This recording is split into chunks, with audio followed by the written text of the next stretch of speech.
Hello everyone, আসসালামু আলাইকুম।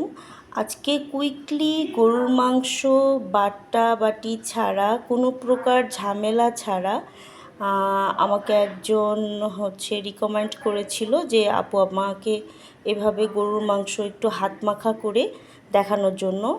তার নাম হচ্ছে ডক্টর নাজিয়া। তো তার উদ্দেশ্যে এবং আমার প্রবাসে যে ভাই বোনরা আছে এবং হোস্টেলে যারা থাকে ছোট ভাই বোন, তাদের উদ্দেশ্যে এবং আমার অল ভিউয়ার্সদের উদ্দেশ্যে আমি এটা ডেডিকেট করছি। তাহলে কিভাবে রান্না করছি চলুন দেখা যাক। আসসালামু আলাইকুম ভিউয়ার্স, আশা করি ভালো আছেন। আচ্ছা, আমি এখানে 1 কেজি গরুর মাংস নিয়ে নিয়েছি। এর কারণটা হচ্ছে এটা একটা রিকোয়েস্টেড ভিডিও রেসিপি ছিল, কুকিং ভিডিও রেসিপি ছিল। তো কিভাবে খুব দ্রুত, মানে বাটাবাটি ছাড়া, মানে বিভিন্ন মশলার আয়োজন ছাড়া, মানে ঝামেলাপূর্ণ, মোট কথা ঝামেলাপূর্ণ ছাড়া কিভাবে গরুর মাংস কুইকলি রান্না করা যায়। তো আমি লাস্টে তার নামটা মেনশন করে দিব। তো সেইভাবেই আর কি আমি দেখানোর চেষ্টা করছি। আসলে আমার এই ভিডিওটা যে গরুর মাংস ভুনা, এটা সবাই পারে, সব গৃহিণীরা পারে, অনেক মেয়েরাও পারে। কিন্তু বর্তমান যুগে যেসব মেয়েরা লেখাপড়া করছে, ক্যারিয়ার নিয়ে যথেষ্ট সচেতন, তাছাড়া হোস্টেলে যারা থাকে, মানে ভাই এবং বোনেরা, ছোট ভাই এবং বোনেরা, এবং প্রবাসে যারা থাকে তারা অনেক বিজি থাকে, এসে তাদেরকে আসলে এইভাবে খাবার রান্না করে, আয়োজন করে রান্না করাটার সময়টা তাদের হয় না। তাদের উদ্দেশ্যে ডেডিকেট করছি। তো আমি কিভাবে এটাকে কুইকলি রান্না করা যায় খুব ঝামেলামুক্ত ছাড়া, সেভাবে আমি দেখানোর চেষ্টা করছি।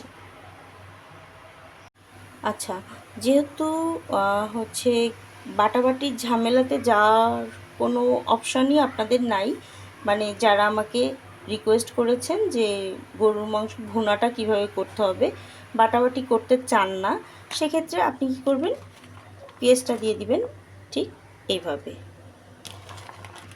আমি এখানে হাফ কাপ পেঁয়াজ ইউজ করেছি। আচ্ছা, এখানে দেখতে পাচ্ছেন দেশি রসুন কুচি কুচি করে কেটে নিয়েছি, এটাও ঠিক এইভাবে দিয়ে দিবেন, কোনো সমস্যা হবে না।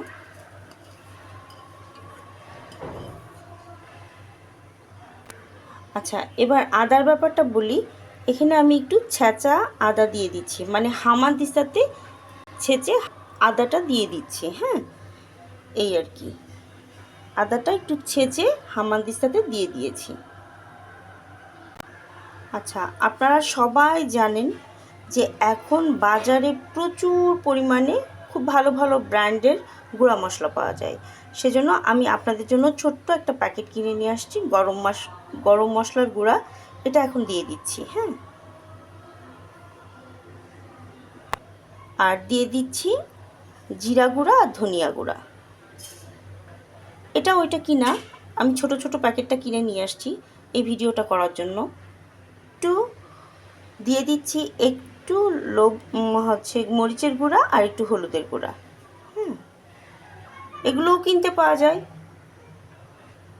দিয়ে দিচ্ছি স্বাদ মতো লবণ, যার যার টেস্ট অনুযায়ী আপনারা অ্যাড করে নেবেন। আচ্ছা, আমি এখানে দিয়ে দিচ্ছি সরিষার তেল, 1 স্পুনের একটু বেশি দিয়ে দিব। আমি সবসময় গরুর মাংসতে মানে সরিষার তেল দেওয়ার চেষ্টাটা একটু বেশি করি। তো আপনারা সরিষার তেলও দিতে পারেন, সয়াবিন তেলও দিতে পারেন, এটা আপনাদের চয়েস, আপনাদের উপর ডিপেন্ড করে, কোনো সমস্যা নাই এতে। এবার কয়েকটা কথা বলি। এগুলোকে আমি সবগুলো হাত দিয়ে মেখে আমি ছোট একটা প্রেশার কুকারে সিটি তুলে নেব। আচ্ছা, সিটি তুলে নেওয়ার ব্যাপারে একটা আমার কথা আছে, সেটা হচ্ছে যদি আপনি ফ্রিজের মাংস নেন, সেই ক্ষেত্রে অবশ্যই আপনি একটু বেশি সিটি দিয়ে নেবেন। নর্মাল যে মানে টাটকা মাংসর ক্ষেত্রে যেই কয়েকটা সিটি আপনারা দিয়ে থাকেন, তার থেকে 2-3টা সিটি একটু বেশি করে দিয়ে দিবেন।